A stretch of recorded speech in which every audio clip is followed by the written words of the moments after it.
ప్రేక్షకులందరూ నమస్కారం. ఈ రోజు మన స్టూడియోలో ప్రముఖ వేదిక ఆస్ట్రాలజర్ గోనుగొంట్ల సురేష్ బాబు గారు ఉన్నారు. జూలై మాసంలో సింహరాశి వారి పరిస్థితి ఎలా ఉండబోతుంది అనేది గురుగారి నుండి తెలుసుకుందాం. నమస్కారం గురుగారు. మణికంఠ గారు నమస్కారం అండి. గురుగారు, జూలై మాసం ఆషాఢ మాసం సింహరాశి వారి పరిస్థితి ఎలా ఉండబోతుంది, ఎలాంటి ఛాలెంజెస్ వీళ్ళు ఈ నెల ఫేస్ చేయబోతున్నారు, ఎలాంటి జాగ్రత్తలు తీసుకోవాలి ఓవరాల్గా? సో ముందుగా మనం జులై మంత్ సింహరాశి వాళ్ళకి చెప్పుకునే ముందు ఒక మంచి మాట అన్నారండి, ఆషాఢ మాసం అని. చాలా వినసొంపుగా అనిపించింది నాకు. యాంకర్ కూడా కొంచెం ఆ మాత్రం జ్ఞానం ఉంటే మాకు ఇంకా ఏమంటారు ఉత్సాహంగా చెప్పాలనిపించింది. ఈ ఆషాఢ మాసంలో ఆషాఢ నవరాత్రులు, గుప్త నవరాత్రులు, మనకి వారాహి నవరాత్రులు అని ఉంటాయండి. ఎవరైతే పర్టికులర్గా భార్యాభర్తల మధ్య డైవర్స్ దాకా వెళ్ళిపోయి అవి ముందుకు ఎన్నికి వెళ్ళకుండా ఉంటే కనుక వీళ్ళు ఖచ్చితంగా ఈ 9 రోజులు ప్రతిరోజు 26 నుంచి 4వ తారీఖు వరకు ఈవినింగ్ 8 తర్వాత అండి అమ్మవారికి ధూపం వేసి వారాహి పూజ చేసుకుంటే మంచి క్లారిటీ వచ్చేసి ప్రాబ్లమ్స్ అన్నీ పోతూ ఉంటాయండి. రెండోది, మనకు జూలై 10న గురు పూర్ణిమ ఉందండి.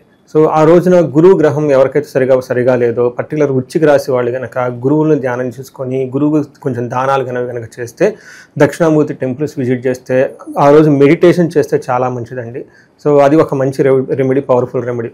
వీటన్నిటికంటే ఇంకొకటి, మనం జూలై 6న మనకి తొలి ఏకాదశి ఉందండి. ఆ రోజున ఇంట్లో ఎవరికైతే ఒకే కంటిన్యూస్గా ప్రాబ్లమ్స్ ఇబ్బందులు పడుతున్నారో వాళ్ళు మహాన్యాసపరక ఏకాదశి రుద్రాభిషేకం ఇంట్లో పుట్టమట్టితో పార్థివలింగం చేసుకొని వాళ్ళని పూజారులని పురోహితులను అడిగితే చేస్తారండి. అది చేయమంటే వాళ్ళకి చేయించుకొని తర్వాత వేద ఆశీర్వాదం తీసుకుంటే ఆ ప్రాబ్లమ్స్ అన్నీ పోతాయండి. లాస్ట్ అండ్ మోస్ట్ ఇంపార్టెంట్, మనకి 25వ తారీఖు నుంచి శ్రావణ మాసం ప్రారంభమైపోతుంది. మనకి మందులో పంచమి ఉందండి 29న, నాగ పంచమి. ఎవరికైతే పిల్లలు కలగటం లేదో, లేదంటే పిల్లలు పుట్టి పోతూ ఉంటారో, లేకుంటే మిస్క్యారేజ్ అవుతూ ఉంటుందో ఇలాంటి వాళ్ళు, ఇంతేకాకుండా కాల సర్పదోషం ఉన్న, తర్వాత సర్పదోషం ఉన్న వాళ్ళ జన్మజాతకంలో రాహుకేతువుల దోషం ఉన్న ఆ రోజుని సద్వినియోగం చేసుకొని చక్కగా నాగదేవత కనుక పూజ చేసుకుంటే ఈ దోషాలన్నీ పోయేసి వాళ్ళ లైఫ్ ఎంతో కెరీర్ ముందుకు వెళ్తూ ఉండే అవకాశం చాలా ఎక్కువగా ఉందండి. ఇదంతా మనకి శ్రావణ మాసం, దాని తర్వాత ముందు వచ్చే ఆషాఢ మాసం యొక్క విశిష్టతను మనం అనుకోవాలి. మీరు అడిగిన విధంగా సింహరాశి జూలై మంత్ కనుక చూసుకుంటే ఈ మంత్లు చాలా జాగ్రత్తగా ఉండాల్సిన మంత్ అండి. ఒకటి, మనం ఆల్రెడీ చెప్పుకుంటా ఉన్నాం అష్టమశని జరుగుతూ ఉంటుందని. దానితో పాటు వీళ్ళకి సూర్యుడు 12వ ఇంట్లో ఉన్నారండి. సూర్యుడు 12వ ఇంట్లో ఉంటే చాలామందికి జాబులు పోతాయి. నాకు వచ్చిన వాళ్ళకి చాలామంది ఏంటంటే, ఏమంటే మాకు జాబ్ పోయిందండి. సో ఫస్ట్ అనమాట, ఎందుకంటే స్వస్థాన నాశనం చేయవా అంటారు. అంతేకాకుండా వీళ్ళకి జన్మ రాశిలోనే కేతువు మార్సు ఉన్నారండి. అగైన్ ఇది మంచి కాంబినేషన్ కాదండి, కొంచెం టఫ్ అయిన కాంబినేషన్. అలాగే సార్, జాబ్స్ ఉన్నోళ్ళు మరి వేరే ఆఫర్ ఏదన్నా వస్తే మారాలా వద్దా అని డైలమాలో ఉంటారు కదా, వాళ్ళకి ఎలా ఉంటుంది చూద్దాం. కొంచెం ముందుకెళ్ళిన తర్వాత ఆన్సర్ చేస్తాను. సో ఇది మనకి సింహరాశిలో ఈ 2 కాంబినేషన్ ఉండటం వల్ల వీళ్ళకి హెల్త్ కాంప్లికేషన్స్ వచ్చే అవకాశం ఎక్కువగా ఉంటుంది. చాలా జాగ్రత్తగా ఉండాలని మనం ఏమంటారు జాగ్రత్త అని మనం చెప్పుకోవాలన్నమాట. సో మహర్షులు మనకి జ్ఞానం ఎందుకు ఇచ్చారంటే అండి, ఎక్కడెక్కడ బాగాలేదో దాన్ని తెలుసుకొని చక్కగా కొంచెం కేర్ఫుల్గా ఉండాలి. ఇన్ కేసు ఏదైనా నెగిటివ్ సెట్ బ్యాక్ అయినా కానీ ఇబ్బంది పడకుండా మళ్ళీ పాజిటివ్ ఎనర్జీగా ముందుకు వెళ్ళిపోవడానికి మనకి ఒక ఏమంటారు మార్గదర్శకత్వాలు, దిశానిర్దేశం చేసే సబ్జెక్ట్ అని మనం అనుకోవాలి. సో మనం కనుక ఫస్ట్ ఈ సింహరాశిలో నక్షత్రాలు కనుక చూసుకుంటే వీళ్ళకి మఖ 1, 2, 3, 4 పాదాలు, పుబ్బ 1, 2, 3, 4 పాదాలు, ఉత్తర ఫస్ట్ పాదం అంతా మనకి సింహరాశిలో ఉంటారు. పేరు బలం కనుక చూసుకుంటే వీళ్ళకి మా, మీ, ము, మే, మో అన్న అక్షరాలు కనుకుంటే టా, టీ, టు, టే అన్న అక్షరాలు కూడాను మనకి సింహరాశిలో ఉంటారు అన్నమాట. టోటల్గా మా అన్నమాట, టీ అన్నమాట. ఎవరికైనా కనుక కలిసి ఉంటే ఇంగ్లీష్లో వాళ్ళంతా సింహరాశి కింద వస్తారో మనం గమనించుకోవాలి. గ్రహస్థితి, ఏ గ్రహాలు ఎక్కువగా చలనం లేదు, బట్ ఎక్కువగా ఓన్లీ సూర్యుడు ఒక్క గ్రహం మాత్రమే మనకేమంటే ట్రాన్సిట్ అయ్యారండి, చలనం ఉంది. మిగతా గ్రహాలన్నీ ఆల్మోస్ట్ మంత్ ఎండ్కి వెళ్ళిపోతున్నాయి కాబట్టి మనం నెక్స్ట్ మంత్ వాటి గురించి చెప్పుకోవచ్చు. ఇప్పుడు కనుక మనం చూసుకున్నాం అనుకుంటే గ్రహస్థితిని బట్టి వీళ్ళకి సూక్ష్మ గోచారం, లఘు గోచారం అన్న కాన్సెప్ట్ ప్రకారం కనుక చూసుకుంటే వీళ్ళకి ఎలా ఉంటుందంటే అండి, ధనచ్చేతం, ధనం విపరీతంగా ఖర్చు అయిపోయే అవకాశం ఎక్కువగా ఉంటుంది. శత్రువుల పీడలు విపరీతంగా అవకాశం ఎక్కువగా ఉంటుంది. కేతు ఫస్ట్ హౌస్లో ఉండటంతో వీళ్ళకి లాస్లో వచ్చే అవకాశం ఎక్కువగా ఉంటుంది. హాని జరిగే అవకాశం కూడా ఎక్కువగా ఉంటుంది. అందులోని కేతు, మార్సు 2 దుష్ట గ్రహాలు జన్మ రాశిలో ఉండటంతో శారీరకంగా చాలా ప్రాబ్లం అవుతుందండి. చిన్న ప్రాబ్లమ్స్ ఏమైనా అరైజ్ అయితే ఇమ్మీడియట్లీగా హాస్పిటల్కి వెళ్ళిపోయేసి ప్రికాషన్స్ తీసుకోవాలని చెప్పేసి ఒక సలహా. అయితే వీళ్ళకి అవమానం జరిగే అవకాశం కూడా ఎక్కువగా ఉంటుందండి. బట్ శుక్రుడు వల్ల వీళ్ళకి కొంతలో కొంత 10వ ఇంట్లో ఉండటం వల్ల కొంచెం బెనిఫిట్ చేస్తున్నాడు మనం చెప్పుకోవచ్చు. ఈ ప్రకారం మనం కనుక చూసుకుంటే సింహరాశి వాళ్ళు కొంచెం జాగ్రత్తగా ఉండాలి. ఆల్మోస్ట్ వీళ్ళకి 70% బాగలేదు, 30% మాత్రమే బాగుంది. కొంచెం జాగ్రత్తగా పేషెన్స్గా అన్నిటిలో మేనేజ్ చేసుకోవాల్సిన అవసరం ఎంతైనా ఉందండి. మనం గ్రహస్థితి కనుక బట్టి చూసుకుంటే సూర్యుడు 12వ ఇంట్లో ఉండటంతో మనకి సంస్కృతంలో మహర్షులు ఏం చెప్తారంటే స్వస్థాన నాశనం చైవ బంధురోగ ధన వ్యయ ప్రాణపర్యంతమావప్తి అవమానం రవే వ్యయస్థానే అని మనకి సంస్కృతంలో చెప్తారు. రవి గనక వ్యయస్థానంలో 12వ ఇంట్లో గనక ఉంటే స్వస్థాన నాశనం చేయవ, జాబులు పోయే అవకాశం చాలా ఎక్కువగా ఉంటుంది.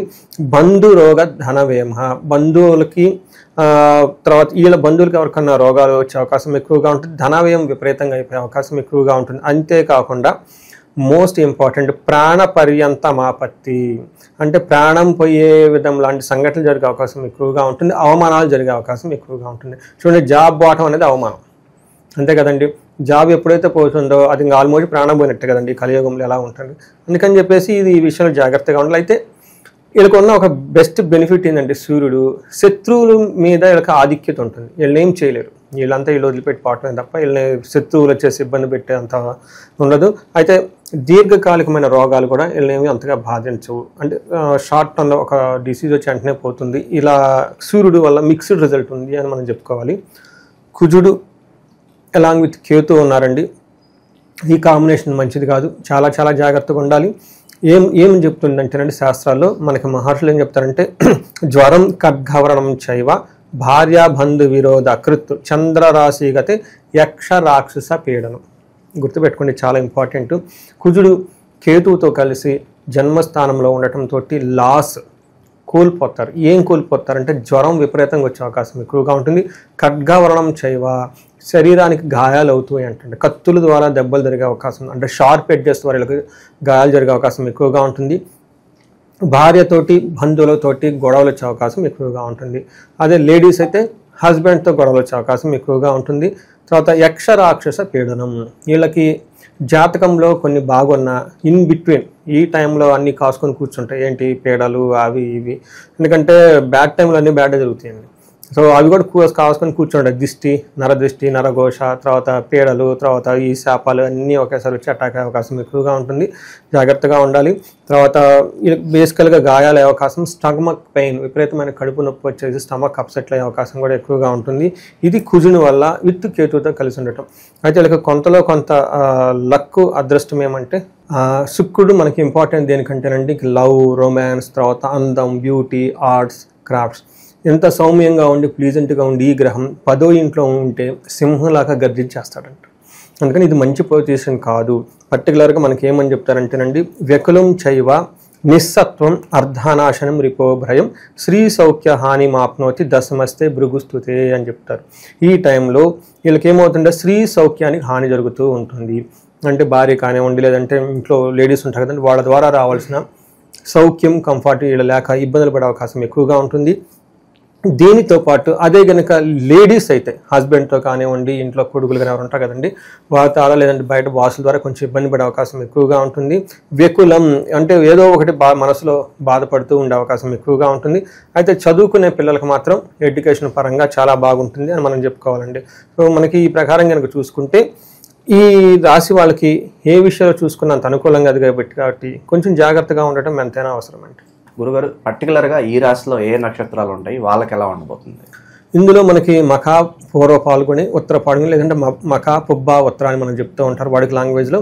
వీళ్ళకి చూసుకుంటే చాలా మిక్స్డ్గా ఉంది, కొంచెం జాగ్రత్తగా ఉండాలని మనం చెప్పుకోవాలి. ఫస్ట్ వీళ్ళకి పాజిటివ్ సైడ్లో చూసుకుంటే ఈ మంత్ అంతా ఫస్ట్ వీక్లో పాజిటివ్ లాభప్రదంగా ఉంటుంది, క్షేమంగా ఉంటుంది, వస్త్ర లాభం ఉంటుంది, క్షేమంగా ఉంటారు. బట్ మధ్యలో మనకి ఏమంటే మృత్యుభయం, మరణము, కలహము అని చెప్తారు. అంటే మృత్యుభయం ఉంటుంది, మరణం ఉంటుంది, కలహం కూడా ఉండే అవకాశం ఎక్కువగా ఉంది. కాబట్టి కొంచెం జాగ్రత్తగా ఉండాలి. ఇక్కడ మరణము అంటే ఆగిపోతుంది అన్న మీనింగే తప్ప వేరే విధంగా ఏం కాదు. అది ఒకసారి ఏమంటే మనకి ఇష్టమైన పని కానివ్వండి, ప్రాజెక్ట్ కానీ, జాబ్ కానీ ఏదో ఒకటి మనం బాగా ఇష్టపడి చేసుకునేది ఆగిపోవటాన్ని మరణం అంటారు. ఆ తర్వాత మనకి ఉత్తర ఫాల్గుని నక్షత్రం వాళ్ళకి లాభప్రదంగా ఉంటుంది, సౌఖ్యంగా ఉంటుంది, వస్త్రలాభం ఉంటుంది. ఇది పాజిటివ్. బట్ నెగిటివ్ సైడ్లో కనుక చూసుకుంటే వాళ్ళకి మృత్యుభయము, మరణము, లాభము ఏదో ఒకటి ఆగిపోతుంది, దాంతో ఇంకా భయపడిపోతుంటారు. మృత్యు భయం అంటారు. అవి ఉంటాము పోతాము, అసలు బయటపోతుంది అని తెలియకుండా. అది లాభప్రదంగా ఉంటుంది. ఇవి రెండు మనకి మృత్యువు, మరణము అనేది నెగిటివ్ సైడ్లో ఉన్నాయి. ఉత్తర పాల్గొని నక్షత్రం వాళ్ళు కనుక మనం చూసుకుంటే వీళ్ళకి వస్త్రలాభం ఉంటుంది, సౌఖ్యం ఉంటుంది, లాభప్రదంగా ఉంటారు. బట్ ఎక్కడ ఛాలెంజెస్ అంటే దేహ పీడనము, మరణము, విదేశ గమనము. ఫారిన్ వెళ్ళే వాళ్ళకి July 1st 3 weeks చాలా అనుకూలంగా ఉంటుంది. మరణము, దేహ పీడనము, శారీరకంగా చాలా హెల్త్ బాధపడే అవకాశం ఎక్కువగా ఉంటుంది.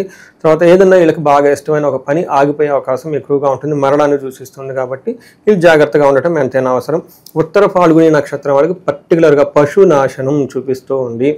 మనకి విలేజెస్లో కానివ్వండి, వాళ్ళకి అగ్రికల్చర్ రిలేటెడ్ ఏమైనా కనుక ఉంటే వీళ్ళు కొంచెం జాగ్రత్తగా ఉండాలి, పశువులు వాటికి సంబంధించి. బట్ సిటీలో ఉన్న వాళ్ళకి ఏమంటే వాళ్ళకి సపోర్టింగ్ సిస్టమ్స్ ఏమైనా ఉంటే, పర్టికులర్గా జ్ఞానాన్ని ఇచ్చేవాళ్ళు, అడ్వైజెస్ ఇచ్చేవాళ్ళు, మంచి చెడు చెప్పేవాళ్ళకి గురువు ద్వారా లత్తా ఉండటంతో కొంచెం ఆ విషయాలు ఇబ్బంది పడే అవకాశం ఎక్కువగా ఉంటుందండి. గురుగారు, ఆషాఢ మాసం కాబట్టి విశేషంగా పర్టికులర్గా ఏమన్నా పరిహారాలు చేసుకుంటే బాగుంటుందంటారా? కాస్త, ఎందుకంటే నెగిటివ్ ఎక్కువ ఉంది 70%, మన తగ్గడానికి ఏదన్నా పరిహారాలు బాగుంటుంది?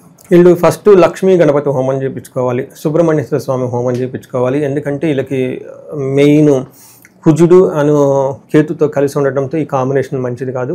ఈ రాశి వాళ్ళు అమృత మృత్యుంజయ పాశుపత అభిషేకం చేసుకోవటము, లేదంటే అట్లీస్ట్ మనకి మహాన్యాసపూర్వక ఏకాదశ రుద్రాభిషేకం ఇంట్లో చేయించుకుంటే చాలా చాలా బాగా కలిసి వస్తుందండి. వీళ్ళకి బయటికి వెళ్ళి దేవస్థానాలు చేయించుకోకంటే, బట్ ఇంట్లో అయితే ప్లస్ వీళ్ళకి ఆయుష సూక్తం అని ఉంటుందండి, దీన్ని చదువుకోవాలి.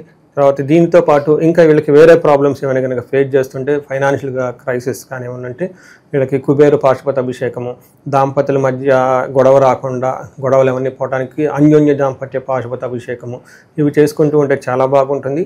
వీళ్ళైతే మనం ఇందాక మొదట్లో చెప్పుకున్నట్లు వరాహి నవరాత్రులు భక్తిగా శ్రద్ధగా వీళ్ళు ఆధ్యాత్మికంగా ఈ మంత్ గడిపితే చాలా చాలా ఉత్తమం అండి. కొంచెం బయటికి అవి ఇవి చేయకుండా పుణ్యక్షేత్రాలు కనుక తిరిగితే చాలా బాగుంటుంది. శ్రీశైలం కానివ్వండి, లేకంటే మనకి ఇంకా కనకదుర్గ అమ్మవారిని, విజయవాడ కనకదుర్గ అమ్మవారిని, ఈ క్షేత్రాలు దర్శించుకుంటే చాలా లాభప్రదంగా ఉంటుంది. ఇవి ఏమైనా ఉన్నా కానివ్వండి, దుష్ట శక్తులు అంతా బయటకు వెళ్ళిపోతాయి. వీళ్ళకి దేవీ కవచం చదువుకోవాలండి ఖచ్చితంగా. దేవీ కవచం లేదా దుర్గా కవచాన్ని రెగ్యులర్గా చదువుకుంటూ ఉంటే ఈ 30 days వీళ్ళకి చాలా బాగుంటుంది. ఓవరాల్గా ఈ జూలై మాసంలో సింహరాశి వారికి ఎలాంటి పరిస్థితులు రాబోతున్నాయి, ఎలాంటి జాగ్రత్తలు తీసుకోవాలి, మీ మాటలో చాలా బాగా వివరించారు. ధన్యవాదాలు. ధన్యవాదాలండి.